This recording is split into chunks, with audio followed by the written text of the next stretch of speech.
मैं स्पेशल रूप से बात करने के लिए आया हूँ। क्वार्टरली एग्जाम हुआ था, तो क्वार्टरली एग्जाम में यहाँ पर आइएगा, हम कुछ विशेष बातों पर यहाँ पर फोकस करेंगे। प्यारे बच्चों ध्यान दीजिएगा कि यहाँ पर जब आपका पूरे चीजों को आप बेहतर तरीके से देखिए।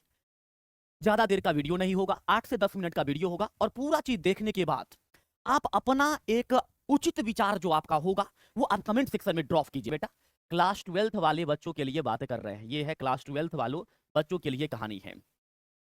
जब क्वार्टरली एग्जाम हुआ था ना, तो उसमें चैप्टर 1 से सवाल नहीं पूछे गए थे। केमिस्ट्री की मैं बात कर रहा हूँ बेटा। यहाँ पर केमिस्ट्री में जो है चैप्टर नंबर 1 यानी कि जो आपके सॉलिड स्टेट है, इस सॉलिड स्टेट से सवाल नहीं पूछे गए थे। बच्चे ने उस समय भी कई सारे क्वेश्चंस उठाए थे, क्वेश्चन से राइज किए थे। जितने भी शिक्षकगण थे, सभी शिक्षकगण ने यही कहा था कि अगर इस बार नहीं पूछा है तो 6 माही परीक्षा में पूछ लेगा, अर्धवार्षिक में पूछ लेगा, हाफ ईयरली में पूछेगा। कहां से सवाल नहीं पूछे गए हैं ये देखिएगा। सवाल आपके जो है यहाँ पर सरफेस केमिस्ट्री यानी कि पृष्ठ रसायन, सरफेस केमिस्ट्री यानी कि पृष्ठ रसायन से भी सवाल नहीं पूछे गए। ये चैप्टर नंबर 1 है, ये चैप्टर नंबर 2 है। सॉरी चैप्टर नंबर 2 कह रहे हैं, माफ करिएगा, चैप्टर नंबर 5 है। उसके बाद आइएगा यहाँ पर है, ये आपका है चैप्टर नंबर क्या है, चैप्टर नंबर 6 है, तत्वों का निष्कर्षण, जिसको हम लोग एक्सट्रैक्शन ऑफ एलिमेंट्स कहते हैं। एक्सट्रैक्शन ऑफ एलिमेंट्स कहते हैं। एक्सट्रैक्शन ऑफ क्या कह रहे हैं, एलिमेंट्स कह रहे हैं। ये आपका एक्सट्रैक्शन ऑफ एलिमेंट तो हो जाएगा। एंड एक चैप्टर और यहाँ पर रह रहा है, ये चैप्टर नंबर 7 है, जिसको हम लोग पी ब्लॉक कहते हैं, पी ब्लॉक चैप्टर कहते हैं। ये कुल मिलाकर के अर्धवार्षिक में 4 चैप्टर से सवाल नहीं पूछे गए हैं। सवाल ये उत्पन्न हो रहे हैं, क्या बिहार विद्यालय परीक्षा समिति नए परीक्षा पैटर्न, नए बुक्स को फॉलो कर रहा है, नए सिलेबस को फॉलो कर रहा है, जो अदर स्टेट में चल रहा है, जो अदर राज्य में चल रहा है सिलेबस, क्या उस सिलेबस के आधार पर चल रहा है? अगर चल रहा है तो इसका नोटिफिकेशन जारी क्यों नहीं किया जा रहा है? अगर ये नए पर चल रहा है तो ये बहुत अच्छी बात है, लेकिन इसका नोटिफिकेशन जारी क्यों नहीं हो रही है, इस पर भी विचार होनी चाहिए। हाफ सिलेबस पूछा जाएगा, और हाफ सिलेबस में आपका क्या आ रहा है बेटा? हाफ सिलेबस में आ रहा है चैप्टर नंबर 1 से लेकर के क्या आ रहा है, चैप्टर नंबर 8 तक आ रहा है। ऐसा सवाल पूछा नहीं गया। सवाल पूछा भी गया तो कैसे पूछा गया, देखिए सवाल पूछा भी गया है यहाँ पर, तो आपका चैप्टर नंबर 8 देखिए सवाल पूछा भी कैसे गया बेटा। चैप्टर नंबर 8, 9 और 10 से सिर्फ ऑब्जेक्टिव क्वेश्चन पूछा गया है। चैप्टर नंबर 2 से लघुत्तर ये पूछा गया है, लेकिन ऑब्जेक्टिव नहीं पूछा गया है। चैप्टर नंबर 3 से लघुत्तर ये पूछा गया है, लेकिन ऑब्जेक्टिव क्वेश्चन नहीं पूछा गया। चैप्टर नंबर 4 से दीर्घ पूछा गया है, लेकिन लघुत्तर ये और ऑब्जेक्टिव प्रश्न नहीं पूछा गया। चैप्टर 8 से ऑब्जेक्टिव भी पूछा गया, लघुत्तर ये दीर्घ उत्तर ये पूछा गया है। चैप्टर 9 से ऑब्जेक्टिव लघुत्तर ये दीर्घ उत्तर ये, चैप्टर 10 से लघुत्तर ये वस्तुनिष्ठ और दीर्घ उत्तर ये सारे प्रश्न पूछे गए। तो एक तो आप सिलेबस अपडेट नहीं कर रहे हैं, और दूसरी नंबर आप कहीं से भी प्रश्न बना रहे हैं। तीसरी नंबर जो आपके प्रश्न का लेवल है वो मेंस लेवल है ना, वो बोर्ड के लेवल का सवाल नहीं है। जो सवाल यहाँ पर दिए गए हैं एक्चुअली वो मेंस लेवल का सवाल है। नीट और जेई मेंस का जो सवाल होता है बेटा, वो उससे रिलेट कर रहा है सवाल, वहां से सवाल रिलेट कर रहे हैं।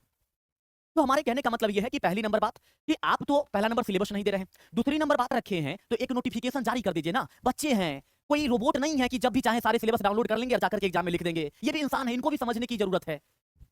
तो यहाँ पर अगर आप 4 चैप्टर हटा रहे हैं या आगे चल करके और चैप्टर अगर आप रिमूव कर रहे हैं, ऑर्गेनिक केमिस्ट्री से भी 15-16 रिमूव कर रहे हैं यदि, तो इसका एक नोटिफिकेशन जारी कर दिया जाए। मेरे प्यारे बच्चों, मैं इस चीज के लिए आप सभी से आग्रह भी करूंगा, इधर भी हट जाता है तो बच्चे को कितनी आसान हो जाएगी। हम लोग ये मान करके चल रहे हैं कि अपना पी ब्लॉक चैप्टर है, 16 नंबर के सवाल यहाँ से पूछेगा, इतना भरपूर तैयारी करनी है। बच्चे क्या कर रहे हैं, सॉलिड स्टेट हो गया, ये आपका पृष्ठ रसायन हो गया, तत्वों के निष्कर्षण हो गया, पी ब्लॉक हो गया, इन सब मिला करके बहुत अच्छी तरीके से तैयारी कर रहे हैं और जा रहे हैं लिखने के लिए, क्योंकि ये सारे इंपॉर्टेंट चैप्टर है और इसमें से एक भी सवाल देखने के लिए नहीं मिला, ना ऑब्जेक्टिव में, ना लघुत्तरीय में, ना दीर्घोत्तरीय में, कहीं से सवाल देखने के लिए नहीं मिल रहा है। क्या ये सही है? चीज और दिखाते हैं, आइए देखिए यहाँ पर एक चीज और। आप यहाँ पर क्या देखिए बेटा कि क्वार्टरली एग्जाम जो हुआ, यहाँ पर जो क्वार्टरली एग्जाम हुआ ना, यहाँ पर देखिएगा क्वार्टरली एग्जाम जो हुआ ये 70 नंबर का हुआ, ठीक है। और हाफ ईयरली एग्जाम जो है ये 100 नंबर का कैसे हो गया? आप चेक करिएगा बेटा, हाफ ईयरली 100 नंबर का एग्जाम है, ये 100 मार्क्स का ये सवाल दिया गया है, यहाँ पर 100 मार्क्स का क्वेश्चन दिया गया। ऐसा क्यों हुआ?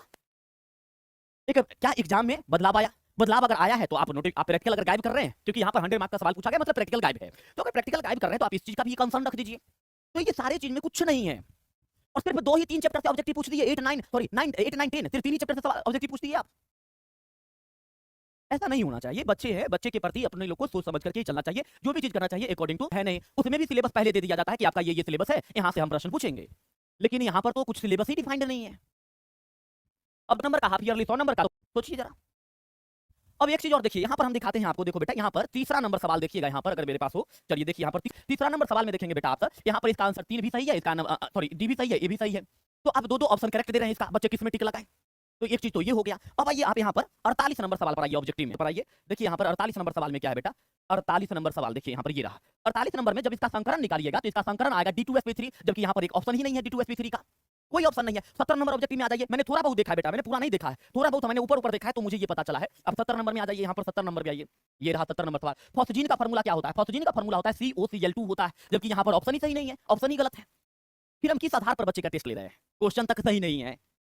तो इन चीजों पर विशेष रूप से ध्यान दिया जाए। बाद बाकी लघु तरीय दीर्घ तरीय के लिए कोई दिक्कत नहीं है। चलिए, हालांकि चैप्टर से पूछनी चाहिए थी।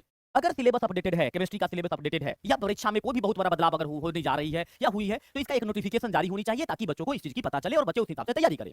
से हो रही है, तो अब बिहार विद्यालय परीक्षा समिति जब मॉडल पेपर जारी करेगी, उस मॉडल पेपर के बेस पर हम लोग अपना तैयारी को और सही तरीके से करेंगे। अभी तो कुछ कहा नहीं जा सकता है सिलेबस के बारे में, कब क्या किया जा रहा है, क्वार्टरली में पूछा ही नहीं जा रहा, ईयरली में पूछा ही नहीं जा रहा है चैप्टर से। तो अभी सारे ही टीचर बिहार के संशय में है और सारे ही बच्चे बिहार के संशय में है, यानी कि कंफ्यूजन क्रिएट हो रही है, बहुत बड़ी कंफ्यूजन क्रिएट हो रही है।